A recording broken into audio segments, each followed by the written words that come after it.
Salut, moi c'est Guillaume, je suis parieur sportif amateur, je parie depuis de nombreuses années, je suis passionné de sport en général et puis j'adore les analyses aussi.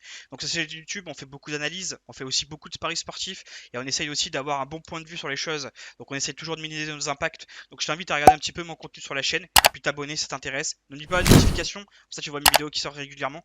Et puis n'hésite pas à lâcher un like si les vidéos te plaisent. Et puis je te dis à tout de suite pour la vidéo. Allez, à tout de suite. Oui, avant que la vidéo commence, n'oubliez pas qu'en description vous avez accès à toutes mes mises. J'ai mis le lien, c'est Bet Analytics, vous avez accès à tout. Hier j'avais déjà tout mis, mais j'ai pas fait de vidéo hier, mais voilà, vous aviez tout, donc n'hésitez pas à aller voir de temps en temps, tous les jours si vous voulez regarder tout ce que je fais, pour vous donner des idées et puis voir un petit peu comment moi je parie et la manière dont je fais. Voilà, allez, à tout de suite. Et aujourd'hui, on va essayer de faire le point de ce qui s'est passé hier, et puis on va aller regarder ce qu'il y a surtout demain. Donc c'est parti. Donc nous, hier, on a joué les Clippers qui l'emportent contre Portland. C'était chaud. Ça s'est joué dans le Money Time, hein, voilà. Mais bon, on a réussi notre pari, plutôt satisfait. C'est vrai qu'on pouvait regarder en tête-à-tête. Il y avait une donnée importante, c'était que les Clippers avaient gagné deux fois de suite, enfin une fois à l'extérieur. Donc je trouvais quand même que voilà. Et puis surtout les Clippers cette saison, ils gagnent beaucoup, beaucoup à l'extérieur. Comme on peut le voir ici. Donc voilà, bon, c'était serré, ça aurait pu partir dans les deux sens quand même, mais de rien. Denver, et bon, hier c'était n'importe quoi, hein, il y a eu deux prolongues. Voilà, on s'est amusé hier avec un abonné, on était en stress, moi j'étais en sueur hier. Franchement, ce match était n'importe quoi, ils perdaient de 15 points. Ils perdaient de 15 points le premier quart-temps. Ils ont remonté tout le match, ils en ont chié tout le match, ils remontent, ils se font repasser devant, ils remontent.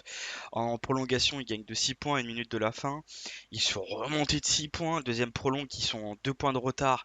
Ils vont récupérer le 2 points à 0,03 secondes. Et après le troisième, ils gagnent. Donc il y a eu 3 overtime même. Voilà, bon bref, match de fou. Deux équipes qui sont du même niveau, je trouve, même si je trouve les Utah moins forts offensivement. Par contre, je trouve les Denver très forts défensivement, même si au début, c'est vrai que la réussite était côté Utah, ils rataient rien quoi. Enfin, en fait, ils jouent beaucoup à 3 points et, vraiment, j'avais l'impression que les mecs ne rataient rien. J'étais choqué. Et jusqu'à un moment où ça y est, ils ont commencé à tout rater et Denver a remonté tranquillement. Donc voilà, je dirais match franchement très agréable à regarder hier. Franchement, j'ai bien kiffé. Pour un pari, franchement, c'est pas du tout un match à jouer. Même si les cotes étaient élevées, hein, c'était un 90 pour les deux. Donc voilà, c'était un match serré, ça s'est joué serré. Donc les parieurs se sont pas loupés. Enfin, disons que là, voilà, il y avait match. Donc dans ce genre de match, vaut mieux les jouer. Après, ça reste du random 50-50. Donc ils auraient pu jouer Utah, ils auraient pu gagner. Enfin voilà, ça n'a pas vraiment de sens. Du coup, c'est des matchs compliqués à jouer parce que bah, il n'y a pas de logique concrètement. Ensuite, donc les Lakers, on a mis les Lakers en combiné avec les Bucks. Bon, bah, les deux ont pas passé. Que dire? Les Lakers, bon, je me suis arrêté parce que après je suis allé dormir, mais les Lakers avaient des points d'avance. Euh, Là, ici, c'était je sais plus quand. Bref, ils avaient 2, 3, 4, 5 points d'avance. Et là, je vois qu'ils se sont fait éclataxe au troisième quart-temps. Donc ça, c'est pour moi, quand c'est troisième ici, c'est souvent dû à la fatigue et à la fatigue. Voilà, surtout à la fatigue. Puis on voit que Warren, il a fait 40 points. Waouh, impressionnant. Voilà. Bon, les Indiana font une Indiana, hein. On peut voir que les Indiana vont perdre les Phoenix, et voilà, ils vont perdre les Spurs. Par contre, ils vont gagner les Phila, ils vont gagner les Magic, ils vont gagner les Lakers. Donc, c'est des équipes que j'aime pas trop jouer. Alors, même si c'est intéressant, hein, ça peut se trouver, je pense, ce résultat. Sachant que les Lakers, si on peut regarder, voilà, on le voit que les Lakers, ça va pas du tout. Clairement pas. Ils gagnent les Utah. Pourquoi gagner les Utah et pourquoi perdre tout le reste? C'est des fois, je comprends pas toujours. Maintenant, ça reste cohérent, en tout cas avec ce qui se passe des Lakers, donc j'aurais peut-être dû plus m'en méfier. J'avoue que j'ai pas trop regardé, je me suis dit que ça y est, les grosses équipes, que ce soit les Bucks aussi, hein, les Bucks allaient l'emporter maintenant parce que ils se sont pour moi remis dans le bain, pas du tout. Physiquement, il y a beaucoup de mal. Bon, prolongation après les Mavericks aussi, ils vont pas du tout en ce moment. Donc attention à ce match parce qu'il veut pas dire que les Mavericks sont au-dessus des Bucks. Il veut dire que surtout que les deux équipes sont pas bien. Parce que on peut voir que voilà, il y a beaucoup de défaites dans les deux, ce qui est pas trop normal. Alors les Mavericks, je les pensais forts cette saison. Ils sont en train de perdre des places, hein. Ils sont plus que septième. Là, ils avaient un coup à jouer pour passer devant Utah, voire potentiellement devant les OKC. Au final, les OKC ils partaient de très loin, ils ont remonté cinquième, et les Dallas partaient de très haut, ils sont retombés septième. Voilà, donc les Marviks, pour moi, leur gros défaut, c'est le banc de touche. Il y a eu beaucoup de blessures cette saison aussi côté Marvik. Combien de matchs ils ont joué avec juste le banc, c'est énorme. Enfin, je me souviens, c'était au mois de janvier, je crois, ils ont enchaîné 5-6 matchs leur équipe type. Donc voilà, quand tu arrives à ce niveau-là, c'est trop compliqué. Donc je pense qu'ils n'ont pas assez de bandes touches. Même si on peut regarder que cette saison, allez, on va mettre les Denver, hein, t'as quand même 5 équipes qui se tiennent vraiment, vraiment, vraiment beaucoup. Donc voilà. À noter que les Houston, on l'avait dit, hein, alors on va regarder l'état de forme rapidement. À noter que voilà, pour le moment les Phoenix sont en 5-0 les gars. Alors je sais pas quoi vous dire. Euh, ok, bon voilà. Sinon, bon, on peut noter que les Lakers, bah, ils sont à 1-4. Waouh. Les Utah aussi. Voilà, ça c'est des données importantes quand même pour la suite des paris. Et puis de l'autre côté, on peut noter que les Magic, c'est très serré sur ce côté-là par contre. Voilà, on est sur du 3-2, voilà, boum, boum, boum. Je pense que les Boston ont un coup à jouer sur le prochain match parce que je les ai trouvés bons. Alors, ils gagnent les Toronto, donc ça c'est bon. Et c'était le 8, donc c'était hier, donc c'était avant-hier, donc ils ont un jour de repos, c'était à l'extérieur. Donc les Boston pour moi peuvent enchaîner à domicile, faudrait regarder contre qui ils gagnent. Toronto devrait réagir aussi directement, alors ils prennent 22 points. Ouais, dur à trouver celui-là, c'est vrai que j'avais joué Toronto de mémoire. Ouais, après, on le sait, Boston réussit toujours très bien contre Toronto. C'est une équipe vraiment dans le jeu, hein. Je parle dans le jeu pur, où Boston pour moi arrive mieux contre Toronto. Par contre, Boston ont vraiment beaucoup de mal contre les Bucks par exemple, ou les Lakers. C'est des styles qu'ils aiment moins, alors que les Toronto ils aiment beaucoup. Donc ouais, intéressant. Donc à noter que c'est très serré de ce côté, et de ce côté c'est quand même moins serré. Surtout il y a des trucs qui vont pas, voilà. Bon, je sais pas trop quoi en dire de ce classement pour le moment. Surtout enfin, quand on voit ça là. Je sais pas quoi vous dire. Surtout les Phoenix là qui se retrouvent à tout gagner, je comprends pas. Je- Voilà. Bon, moi hier j'aurais pu me faire beaucoup d'argent hier. J'étais à 150 euros de gain avant ce match-là. Donc si j'avais joué 70 euros, donc j'aurais pu me faire euh, 70 de plus, donc j'aurais pu être à 250 rien que sur la soirée d'hier. Au final, eh ben, j'ai perdu. J'avais joué Miami. La donnée importante, je vais la donner. C'est quoi? Actualité, on la voit pas. Alors, composition. Bon, la composition, je vais le faire comme ça, hein. Il manquait. Voilà, ici. Il manquait.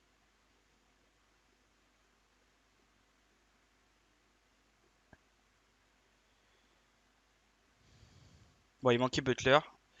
Voilà, il manquait Butler. Alors, je sais pas, il est pas mis. Je le vois pas. Bon, bref, il manquait Butler dans cette équipe. Je pense avec Butler, il l'aurait fait pour moi. Voilà, après cette équipe, Booker qui est là. Ok.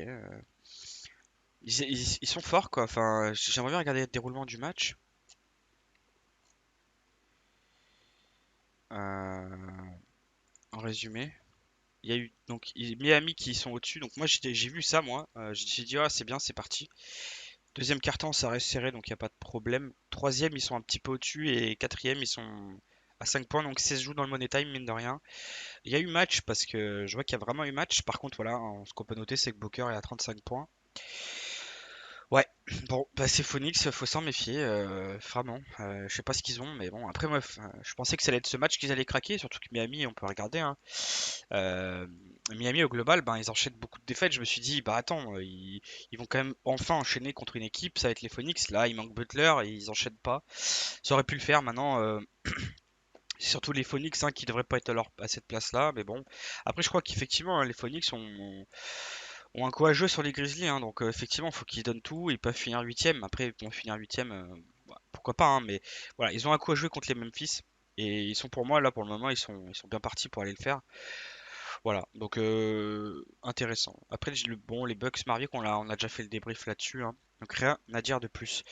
Bon, on va enchaîner sur les hockey ici. Alors, je crois que malheureusement, pour ce soir, les cotes sont pas très intéressantes. 1,19, ouais, bon. Il y a beaucoup de blessures. Ouais, bon, voilà. Vous pouvez le mettre en combiné. Après, ils ont enchaîné, ils ont perdu contre les Denver Rockets en prolong. Ils viennent de perdre les Memphis. Ouh, c'est vrai qu'on avait joué les OKC. Ils viennent de prendre 30 points contre les Memphis, les gars. Méfiance, hein. Quand vous prenez 30 points contre les Memphis, alors que eux viennent de perdre 5-0 de suite, c'est qu'il y a peut-être un souci soit de méforme, soit de nonchalance contre les Memphis. Mais enfin, méfiance. Ça vaudrait presque le coup d'aller tenter les Washington. Alors après, les Washington, c'est pas mieux non plus. Ils sont. Ouais, non, mais Washington, c'est pas mieux. Surtout en état de forme, on peut voir que les Washington doivent être en 5-0 aussi. Ah ouais. Ouais, non, mais elle est ok ici. Après, ils enchaînent deux équipes en 0-5. Manquerait pas que, en ce moment, avec l'NBA, n'a aucun sens qu'ils aillent perdre contre les deux équipes qui arrivent pas à enchaîner une victoire en 10 matchs, quoi. Bon, c'est possible, hein. Moi, je sais plus trop quoi. En tout cas, en ce moment, au niveau de trucs, je sais pas trop quoi vous dire. Bon, les Memphis, hein, on va partir directement, même avec info sur les Toronto. Pourquoi? Parce que les Memphis sont 1-5, que les Toronto ont fait certes une erreur contre Boston, mais voilà. Je crois pas qu'ils vont perdre, donc moi, je vais mettre Toronto. Je vais jouer et je vais essayer de trouver un combiné parce que je vois que la cote est un peu basse, donc on va essayer de trouver un petit combiné à faire. Pélicans contre les Spurs, je crois qu'ils mettent vachement les Pélicans en favori. Ouais, pas tant que ça, hein. Au classement, on a deux équipes qui se tapent du très même niveau. On voit qu'ils perdent les Phila, ils perdent les Denver, ils vont gagner les Utah, d'accord, ils avaient abandonné en plus. Et les Pélicans qui pour moi sont un petit peu au-dessus. Alors après, ils gagnent les Washington qui sont nuls, ils perdent les Kings qui devraient pas perdre. Ils gagnent les Memphis. Donc eux, ils gagnent les deux derniers, hein. On voit que eux, ils l'ont fait. Et on voit que ils perdent les Clippers de 20 points. Et ils perdent les Utah. Ok. Les Spurs, eux, ont perdu. Ils ont gagné les Utah, mais voilà. Et ils gagnent aussi. C'était serré contre les Memphis. Ouais, match très intéressant aussi. Je regarde juste l'état de forme. L'état de forme peut être très intéressant.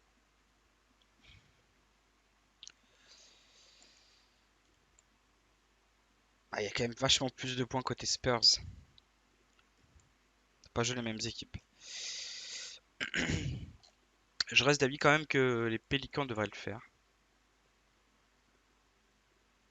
Ou pas, je sais pas. Est-ce que vraiment les Spurs vraiment en ce moment jouent bien ou pas?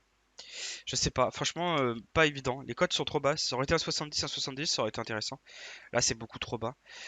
Du coup, là, je pense qu'on va partir là-dessus parce que je vois qu'il manque Gordon encore. Surtout à domicile. On voit quand même qu'à domicile, il y a trois défaites de suite là. Bon, après, ils ont une domination qui est totale. On va continuer sur la domination. Cote. Ouais, super. Franchement, on va faire Boston plus Toronto, hein. Juste ça ce soir. Surtout qu'en état de forme, je crois que les Boston ne sont pas trop mal. Ils sont 3-2, ok. Bon, ils viennent de faire quand même deux victoires convaincantes, hein. Brooklyn met 150 et là ils mettent 122 et ils gagnent à Toronto. Donc très intéressant, hein. Puis surtout, voilà, je les vois bien passer, voilà, passer devant les autres, monter en haut là. Et effectivement, voilà. Et les Magic, eux, qui sont 2-3 aussi. Mais eux, ils enchaînent Phila, Toronto et Indiana. Ils perdent trois grosses équipes quand même. Ils gagnent les Kings, ils gagnent Brooklyn. Ouais. En fait, ce qui me fait peur, c'est qu'il y a trois défaites de suite. Il y en aurait eu deux, ça m'aurait moins inquiété. Il y en a trois. Enfin, c'est un match pas si évident que ça. Par rapport à la série, Boston n'ont pas vraiment une évidence totale. C'est pas si évident vraiment de vous dire que Boston va gagner. Maintenant, c'est Boston, c'est à domicile. Ils viennent d'enchaîner un gros match. Le truc qui, moi, m'emmerde un peu plus au niveau des tête-à-tête, c'est au global. Ils font. Attendez, c'est moi ou. Ah non, voilà. J'allais dire, ils sont tout le temps à domicile, mais non. Ils enchaînent domicile, extérieur, domicile. Toronto, c'est au Canada. Boston, ok. En fait, ils ont pas tant de trajet que ça non plus. Ouais, je vais quand même mettre victoire de Boston et eux, les Magic, sont allés à domicile. Ils étaient à l'extérieur en plus, donc ils enchaînent deux fois à l'extérieur. C'est pas bon ça pour les Magic. On va quand même partir sur simplement un combiné. Pour le moment, en tout cas, on va partir sur Toronto plus Boston.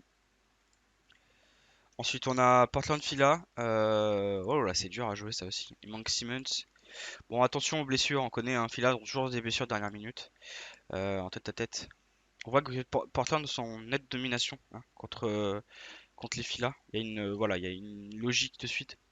Ils enchaînent deux fois à domicile, Portland. Euh, Surtout que voilà, en état de forme, je trouve qu'ils sont pas si mauvais que ça, hein. Ils sont en 3-2 et les Fila par contre sont en 4-1. Donc on peut noter quand même que les Fila avoir perdu l'Indiana et l'Indiana sont vraiment bons aussi cette saison. Ils sont en 4-1 de leur côté, hein. Ils sont là, ils sont en 4-1 aussi. Et Fila, enfin très bon début de saison. Et je vais quand même partir sur Fila. J'espère que les cotes sont pas trop basses. Ouais, je vais quand même partir sur Fila moi. Par rapport à l'état de forme, mais par rapport à la logique. Mais bon, voilà, pas très convaincu non plus. Mais 2,28 c'est intéressant. C'est intéressant. Après, Portland enchaîne deux fois domicile. Faudrait regarder juste un truc, c'est est-ce que au global, les Clippers, donc ils sont là. Ils ont fait, ouais, extérieur, domicile, extérieur. Donc ils sont quand même sur ça. Les Magic, donc Portland et Orlando. Ça reste pas très long en trajet non plus, hein. Donc il n'y a pas gros décalage horaire. Et les Fila, bon, je trouve que ça joue bien, j'imagine, parce que ça a l'air plutôt bien joué. Et alors ils perdent les Marvick, ils perdent le OKC. Bon, c'est le premier match, j'imagine. Ça revient bien. Après, on voit que ça fait pas beaucoup de points, hein. Mais voilà, ça fait le boulot contre les Spurs. Voilà, ça fait le boulot, ça fait le boulot. C'est un match plus compliqué pour eux quand même là. Portland en plus qui doivent réagir. Après, bon, Portland pour moi ils sont un petit peu au-dessus. En dessous, pardon. Ils gagnent les Denver, ok. Perdent- Ils gagnent les Houston, ok. Ils sont pas mal, hein. Ouais, ouais, ils sont pas mal. Mais je vais quand même mettre mes victoires des Fila sans grande conviction. Ouais, plutôt Fila. Partir sur Fila. Bon là, malheureusement, je pense que les cotes sont trop basses. 1,50 quand même pour les Houston. Sachant que il manque Westbrook. Ah ouais, il manque Westbrook, hein.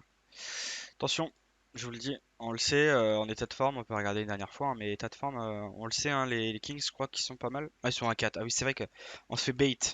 Et qu'ils ont gagné contre les Pelicans, et on s'est dit, ouais, ils sont trop forts, mais non, ils perdent beaucoup, hein. Les Houston sont en 4-1 aussi.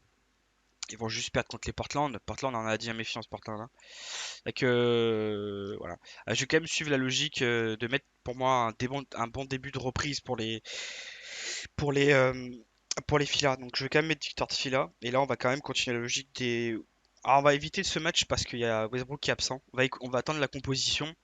Donc là, pour celui-là, vous attendez le plus longtemps possible. Vous attendez même 1h45 du matin si vous pouvez, hein. Et vous jouez Houston si Westbrook est là, ou en fonction des codes, si vous voyez que ça bouge pas trop. Normalement, les Houston sont favoris. Je vois bien les Kings perdre. Mais en ce moment, vu qu'il y a beaucoup de dingueries, faut toujours se méfier. Donc on se méfie. Clippers contre Brooklyn, je les vois bien enchaîner, donc bon, bah, je pense que les cotes sont trop basses. Ouais, bon, bah, voilà, victoire des Clippers, hein, bien évidemment, pas de souci. Bon, bah les Phoenix hein, contre les OKC, j'ai envie de vous dire, j'ai envie de vous dire que bah, c'est le lendemain, donc on va s'arrêter là. Voilà, bon bah écoutez, débrief plus tranquille aujourd'hui. Je voulais quand même faire le point sur plein de choses. Je vais finir quand même sur ça. Je vais mettre combiné Boston avec Toronto, je pense, et je vais jouer Fila en solo. Sans grande conviction et potentiellement je vais miser en fait Fila et Houston pour essayer de, de me faire un filet de sécurité. Donc il faudrait qu'un des deux matchs gagne pour compenser l'autre. Je peux partir un truc sur comme ça en fait. C'est-à-dire que si Houston gagne, vont me compenser la mise de Fila et si Fila gagne, va me compenser et en plus de ça me faire gagner un peu plus pour Houston. Donc on va tout jouer sur Fila. Et Houston va me sécuriser au cas où Fila troll. Voilà, tout simplement, en espérant qu'il n'y ait pas de dinguerie, parce qu'en ce moment il y en a beaucoup, comme on peut le noter, hein. Voilà, et puis tout simplement, bon hier j'avoue que jouer les Miami c'était pas con. Je pense qu'il l'aurait fait moi, hein, si Butler avait gagné, enfin si Butler était là, pardon. Mais bon, bah voilà, il était pas là. Surtout, on voit que les Phoenix, bah, je sais pas ce qu'ils ont. Après, c'est resté quand même sans Butler, on peut le noter, hein, que c'était quand même sacrément serré. Là, tu mets un Butler là-dedans, il vous rajoute 10-15 points en plus, bah on est dedans. Donc, je pense que Miami aurait dû le faire. Voilà. J'ai plutôt une. Voilà, je pense qu'effectivement, j'aurais dû cash out à ce moment-là. Voilà, j'aurais dû cash out, mais bon, tant pis. Bon, voilà, allez, on va se finir là-dessus, puis je vous dis à la prochaine. Allez, ciao. La vidéo est finie, n'hésite pas à t'abonner si tu veux voir mes prochains contenus. Mets la cloche, comme ça tu sais quand elles sortent. N'hésite pas à lâcher un gros like si t'as kiffé la vidéo. Et puis si t'as des questions dans les commentaires, j'hésiterai pas à y répondre. Si t'as des analyses, des questions sur un pari, je serai là pour y répondre. Allez, je vous dis à la prochaine, les gars.